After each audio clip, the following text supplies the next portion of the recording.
L'invité café. L'invité café ce matin est Olivier Ernest Jean-Marie, consultant en management. Il a sorti au mois de janvier un ouvrage intitulé Le Memento des élections 2007-2017 en Guyane, aux éditions Inoma. Olivier Ernest Jean-Marie répond aux questions de Nick Carson-Perdius. Olivier Ernest Jean-Marie, bonjour. Oui, bonjour Nick Carson et bonjour la Guyane. Alors, le memento des élections 2007-2017 en Guyane, un livre qui référence en fait les résultats de toutes les élections durant cette période, mais qui évoque aussi les dépenses électorales ou encore le financement des partis politiques. On va justement en parler. Le même ouvrage existe pour la Guadeloupe et la Martinique, puisque vous l'avez réalisé pour ces trois territoires ultramarins. Alors, qu'est-ce qui vous a motivé à sortir ces ouvrages, Olivier Ernest Jean-Marie? Je suis un citoyen ordinaire et je suis passionné par le faire ensemble, le vivre ensemble, le décider ensemble. Et ma croyance est que plus de transparence peut créer plus de confiance. Et aujourd'hui, face à la défiance qui existe entre les élus et les citoyens et les électeurs, j'ai pensé que mettre un peu de transparence dans les relations donc, notamment entre l'argent et les élus et les formations politiques pourrait permettre de mieux comprendre en fait, le fonctionnement des institutions politiques. Pourquoi vous estimez qu'il y a une réconciliation à faire? Alors qu'est-ce qui est rompu entre les décideurs politiques et les citoyens selon vous, à vous entendre? Quand on observe, et notamment il y a un récapitulatif donc, des taux de participation, les dernières élections législatives ont connu un taux de participation très très faible, de l'ordre de 26%, mais c'est vrai en Guadeloupe, en Guyane, en Martinique. C'est vrai dans une moindre mesure aussi dans l'Hexagone. Donc ce taux d'abstention grandissant montre quand même une certaine défiance. Ce qui se passe aussi au niveau hexagonal, au niveau des gilets jaunes aussi montre cette défiance-là. Ce qui s'est passé ici en Guyane en 2017 là, a montré un divorce total entre la population et les élus. Donc j'ai pensé que mettre de la transparence pourrait permettre de restaurer cette confiance. Véronique Betts. Alors, vous expliquez notamment à un moment que le financement des campagnes, le financement des partis n'est pas très élevé en Guyane, alors que faire campagne chez nous, c'est plus compliqué que de faire campagne dans un petit territoire.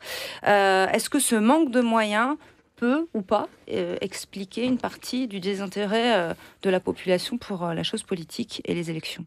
Oui, ça peut l'expliquer. Ça peut l'expliquer, mais ici comme ailleurs, ce qui explique en partie cette défiance-là, ce manque d'intérêt-là aussi, c'est une absence de renouvellement des méthodes de communication et de relations entre les élus et les citoyens une fois l'élection acquise. Et on est dans une démocratie qui est un peu discontinue. Et l'idée, c'est de remettre un peu de courant continu, justement. Et c'est toute l'idée donc, du grand débat qui a été mise en place un peu à contre-cœur, à contre-temps. Ça ne faisait pas partie du programme du président Macron. Donc oui, ça peut expliquer cette défiance-là, oui. Un livre qui n'est pas trop digeste pour le lambda, j'ai presque envie de vous dire, parce que c'est un concentré de chiffres, malgré tout très intéressant pour les spécialistes, les politiques, nous les journalistes, mais vous n'avez pas peur d'effrayer avec cet ouvrage le lecteur qui veut justement se réconcilier avec la politique? On en parle tout à l'heure, on en parlait à l'instant. Alors, il y a dans ce livre-là quand même quelques éléments pédagogiques. On va y arriver. Sur le financement, comment sont financés les partis, comment sont attribuées les aides publiques aux partis politiques, quel est le montant des indemnités perçues par les élus, qui sont les élus déjà, qui sont les élus. C'est un concentré, vous n'avez pas peur d'effrayer votre lecteur? Non, parce que l'idée, c'est que ce livre-là s'adresse vraiment à plusieurs cibles. Bien sûr, donc les journalistes, les observateurs de la vie politique, les universitaires, les élus, les collaborateurs d'élus, les responsables d'administration, mais aussi quelqu'un qui arrive en Guyane et qui veut avoir une vision du paysage politique guyanais rapidement, donc concentré aussi. Ça, mais c'est clair que ce n'est pas un roman et c'est pas un roman grand public, c'est clair. Mais tous les citoyens intéressés au fonctionnement de la démocratie trouveront de quoi contenter leurs besoins. Alors, est-ce que c'est aussi pour lutter contre l'idée du tous pourris, on nous cache tout, on nous dit rien, le fait de donner quelques repères chiffrés, mathématiques presque? Tout à fait. L'idée, c'est de revenir à des éléments factuels. Il y a par exemple beaucoup de fantasmes sur les indemnités donc, des élus.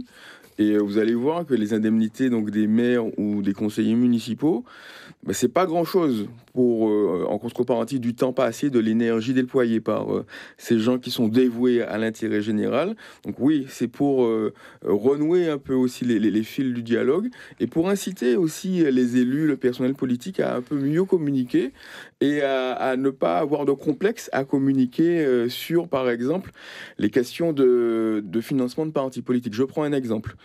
Là, aujourd'hui, je ne sais pas qui c'est que le député Gabriel Serville a décidé de se rattacher au Parti progressiste martiniquais pour, en fait, affecter les 37 000 € que reçoivent donc, les partis politiques qui ont un parlementaire. C'était auparavant le Parti socialiste Voilà, guyanais. C'est ça. Et moi, j'invite les parlementaires à être complètement transparents. Il n'y a pas de tabou. Il faut expliquer comment ça se passe. Et puis dire quel est le deal entre le Parti progressiste martiniquais et Gabriel Serville, comment ça se passe, quoi. Et c'est pas la première fois que ça se passe, que le Parti progressiste martiniquais héberge, entre guillemets, des parlementaires guyanais. C'était le cas de Mme Taubira, Mme Berthelot. Donc, l'idée, c'est plus de transparence, surtout ce sont des données publiques. Aujourd'hui, vous allez sur le site internet de l'Assemblée nationale, vous avez cette information-là. Donc, moi, j'incite aussi les maires et les députés à communiquer, à publier leurs fiches d'indemnité pour vraiment, justement, ne pas nourrir les fantasmes et les idées reçues. Avant d'entendre la question de Malik Kataïé, on va rentrer justement dans le détail. On a commencé. On le voit clairement dans les différentes dépenses électorales. Par exemple, pour les élections de la CTG en 2015, on voit que, notamment au niveau des dépenses, c'est Rodolphe Alexandre qui a concentré 35% des dépenses, 120 000 €. On regarde également pour les législatives en 2017, Joël Prévost-Madère qui concentrait 32%, 41% pour Gabriel Serville qui avoisinait donc des dépenses de 56 000 €. Et on le voit ainsi, comme ça, dans cet ouvrage. En clair, en Guyane, c'est celui qui a le plus d'argent pour financer sa campagne qui l'emporte. Est-ce qu'on doit s'inquiéter de cette situation ? Oui, je pense qu'on doit s'inquiéter ou on doit au moins la comprendre, la décortiquer. C'est le cas pour même les municipales. Hein. Oui, c'est qui paye gagne. Qui paye gagne. Alors, et c'est lié au mode de financement des campagnes électorales qui peuvent être financées par des partis politiques, par des particuliers aussi, et par les candidats eux-mêmes. Et c'est clair que quand on est favori, on peut aussi attirer plus de financement que si, en fait, quand on n'est pas connu. Oui, mais c'est quelque chose qui, je pense qu'il faut corriger. Et il y a un livre qui s'appelle Le prix de la démocratie de Julia Cagé, qui justement explique comment des décisions politiques peuvent être liées au mode et à la qualification des personnes qui financent les campagnes électorales. Donc c'est clair que c'est un biais à corriger dans notre belle démocratie qui est imparfaite et qu'il faut perfectionner. Malik Kataïé, avant de conclure. Oui, vous avez annoncé tout à l'heure que vous avez récupéré certains chiffres sur Internet, mais concernant votre travail en lui-même sur les chiffres, est-ce que vous vous êtes aussi rapproché des acteurs pour avoir les chiffres réels ? Est-ce qu'ils sont vrais, en fait ? Alors, ces chiffres-là, donc j'ai sourcé, tous ces chiffres-là sont sourcés. En profondeur, vous avez été voir ? Au niveau donc, de la Commission nationale des comptes de campagne, au niveau du ministère de l'Intérieur, au niveau quelquefois aussi des collectivités pour avoir le nom des membres des conseils communautaires et des conseils municipaux. Mais donc non, est-ce que ces chiffres-là sont vrais ? Honnêtement, j'en sais rien.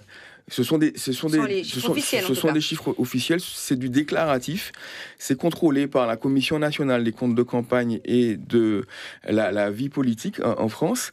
Mais ce qui est sûr, et ce que je déduis de mon analyse en Guadeloupe, en Guyane et en Martinique, c'est que par exemple, les chiffres pour moi de la campagne des territoriales de 2015 est sous-estimé parce que vous avez un plafond ici en Guyane qui est de 121 000 €. sur un territoire de 86 000 km², alors que vous avez des plafonds de 160 000, 170 000 euros en Guadeloupe et en Martinique sur des territoires beaucoup plus exigus. Donc je suis sûr que les dépenses ont été au-delà de 120 000 euros. Et ça, c'est quelque chose aussi qu'il faut corriger. Un sujet très intéressant. Dernière question rapidement, oui ou non? Vous avez quand même des visées politiques pour demain, vous, la façon dont vous Alors, dans vous une ancienne vie, dans une ancienne vie, j'ai été militant politique, j'ai été candidat, j'ai conseillé des candidats. Non. Merci en tout cas donc à vous Olivier Ernest Jean-Marie. On rappelle donc le mémento des élections 2007-2017 pour la Guyane qui existe également pour la Martinique et la Guadeloupe aux éditions Inoma, sorti donc disponible dans toutes les librairies. Et aussi sur Amazon, donc en virtuel et en digital. Merci pour cette intervention ce matin de l'invité café, donc Olivier Ernest Jean-Marie. L'invité café. Suivez l'info sur Guyana Première, télé, radio et internet.